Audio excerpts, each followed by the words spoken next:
Most stories do not start with a journalist. They start with people. Noticing when a river runs dry. Asking why a school is changing. Discovering something new next door. Curiosity is human. Your right to keep asking questions is at the heart of NPR's mission. And we are not going anywhere.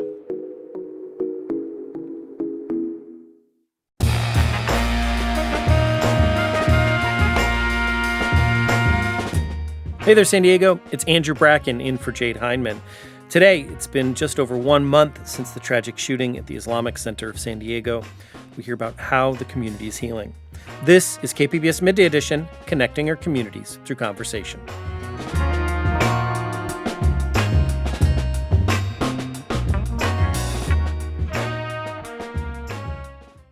Just over 1 month ago, 3 innocent men lost their lives in a shooting at the Islamic Center of San Diego.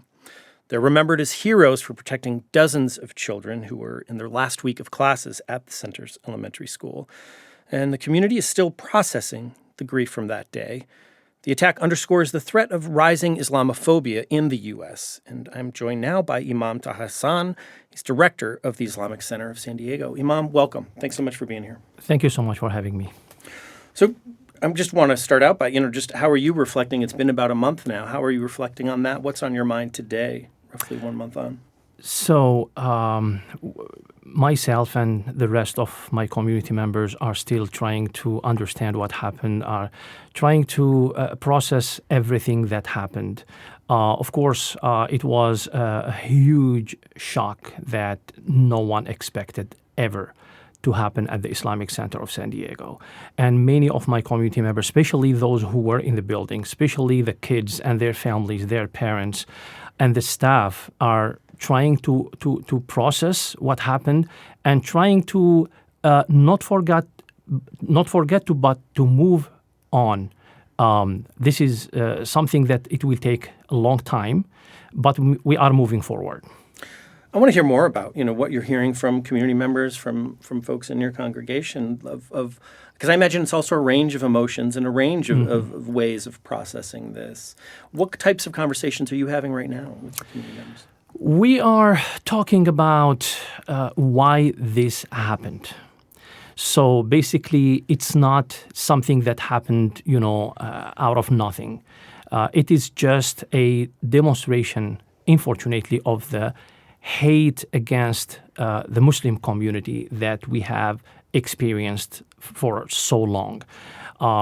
Acts of hate have been just sending hate mail, hate messages, trying to vandalize the Islamic Center. Also, people driving by the Islamic Center and just, unleashing their anger and, saying, bad words and all that stuff. But what happened on Monday, May 18th, was a demonstration. That's why we have been always talking about the hate speech and saying that, it's covered by or protected by the First Amendment, free speech. But what we have seen is hate speech becoming bullets, taking the lives of innocent people. So this is the conversation that is taking place in the community at this moment. Where are we going from here? I mean, we are talking about the prevention versus intervention. So how can we prevent such things to happen, not only at the Islamic Center, but every single mosque, every single house of worship? And as you mentioned, you've been kind of dealing with this for several years. This is not a new, dealing with concerns over security, right? And I want to talk a little bit more about that. But as you mentioned, Islamophobia has been on the rise in recent years. The Council on American Relations received over 8,000 complaints in 2025. That's the highest recorded since 1996. How well has San Diego addressed the issue of Islamophobia before, and after the shooting?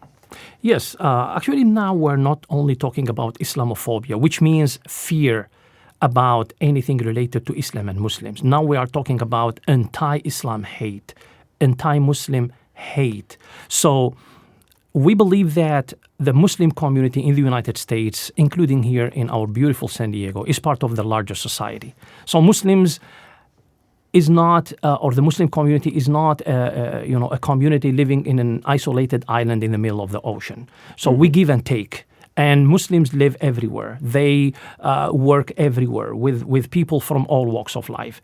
And we understand that whether Islamophobia or anti-Islam hate has to be addressed. The way we addressed it before is building bridges with other communities, with presentations and education, and talking about who we are and what our faith is all about, talking about the cultures that exist within the Muslim community. We strongly believe in the power of education.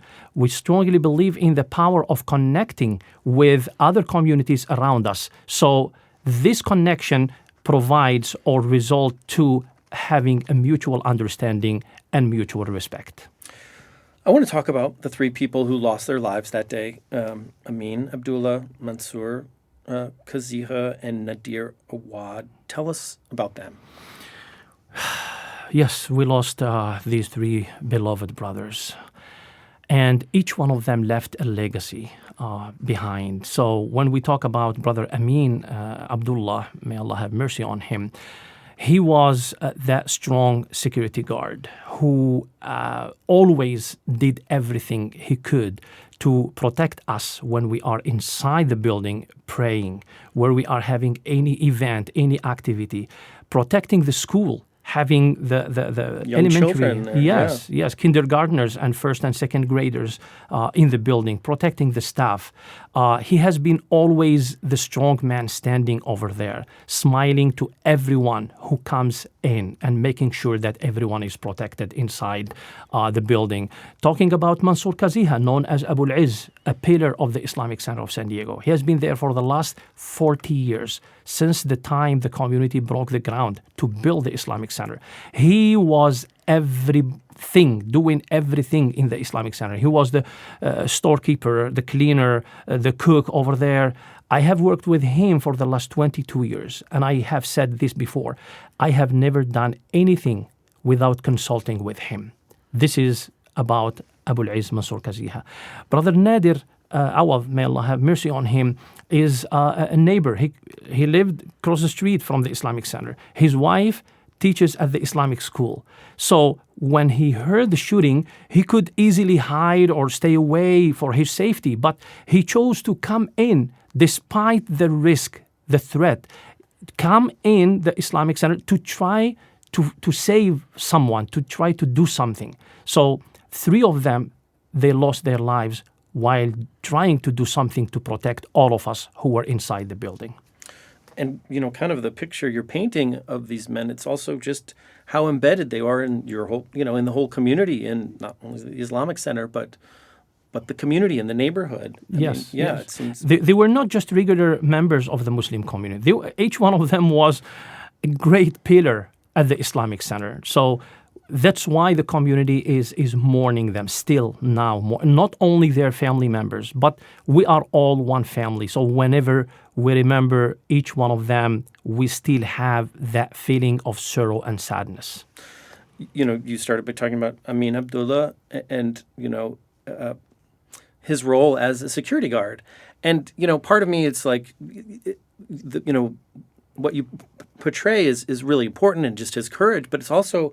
Part of me is just the fact that you need a security guard at a house of worship, at a school, is really concerning. It is concerning. It is. I mean, all of us, we understand and we believe that the houses of worship are supposed to be the most peaceful places on this earth.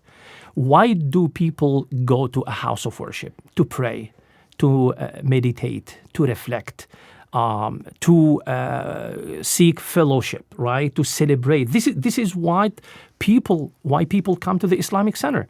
So having a house of worship becoming a battleground, this is crazy. Yeah. But unfortunately, this is the reality. So, I'm very involved in the interfaith work. When I meet with my, colleague clergy, in the past, we used to talk about what kind of program do you have to keep kids off the street, to keep them busy doing the right thing.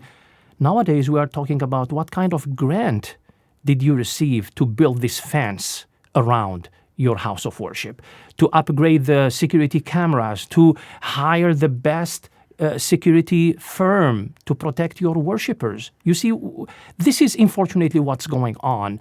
I don't know where are we going. What kind of houses of worship we're going to have, like forts, with a metal detector, with snipers on the roof. This is very concerning.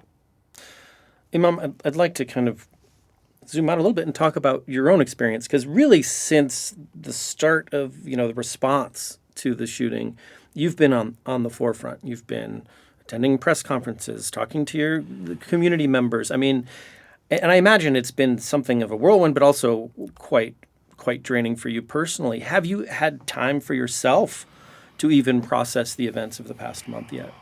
This is a good question. I mean, whatever I have done, this is the way I understand the way to serve my community. I didn't do anything, extra. This is what I was supposed to do. Now, when it comes to me and my family, yes, we did have a few times to get together, to step a little bit, away and try to take a break. Very needed a break. But at the same time, when I check my phone, when I check my email box, I have to respond to people. I have to reply. I have to call people. So, this is, and I totally understand that we are going through a critical time where answers are needed, where organizations are trying to connect with us to offer services, to offer any type of support.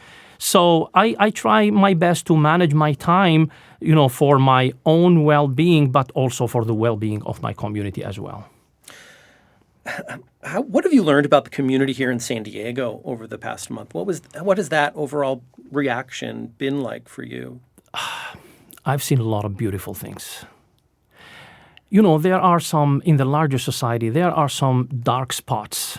There are some spots of hatred that we see coming towards us. But in the same time, there are so much light and hope and love and messages of unity and sympathy coming from everywhere. The number of individuals, the number of organizations, mainly faith-based organizations, who reached out to the Islamic Center, the number of neighbors from our own beautiful Claremont neighborhood who reached out to the Islamic Center, showing sympathy and offering anything they can do to help my community was really amazing and overwhelming. And I'm so thankful for everyone. I mean, I hope I had time to get back to everyone. I'm trying my best, but I would like to take this opportunity to thank every single individual, every single organization, house of worship, congregation, who sent us any message of sympathy and support. I would like to tell them at this moment, thank you, and we really appreciate it.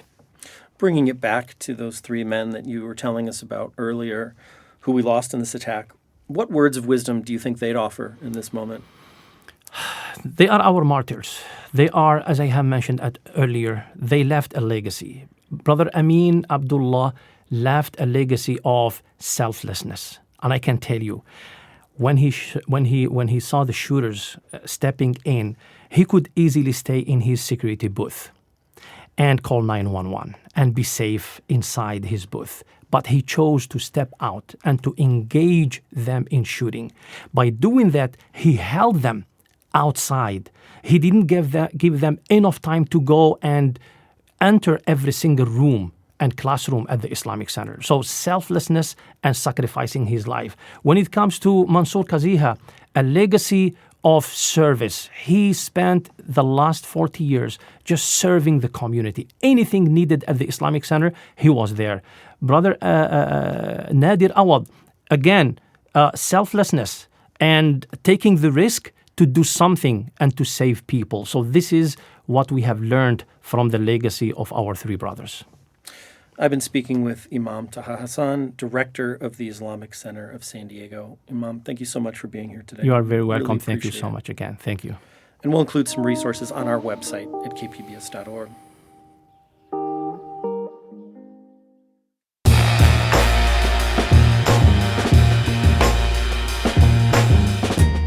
That's our show for today. I'm your host, Jade Hindman. Thanks for tuning in to Midday Edition. Be sure to have a great day on purpose, everyone.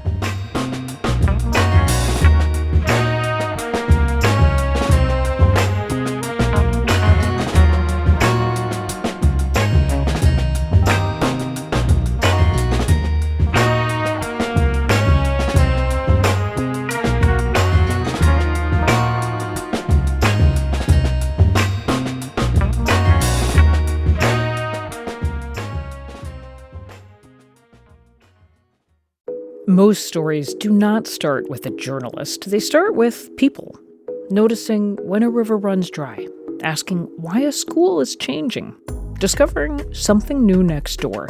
Curiosity is human. Your right to keep asking questions is at the heart of NPR's mission, and we are not going anywhere.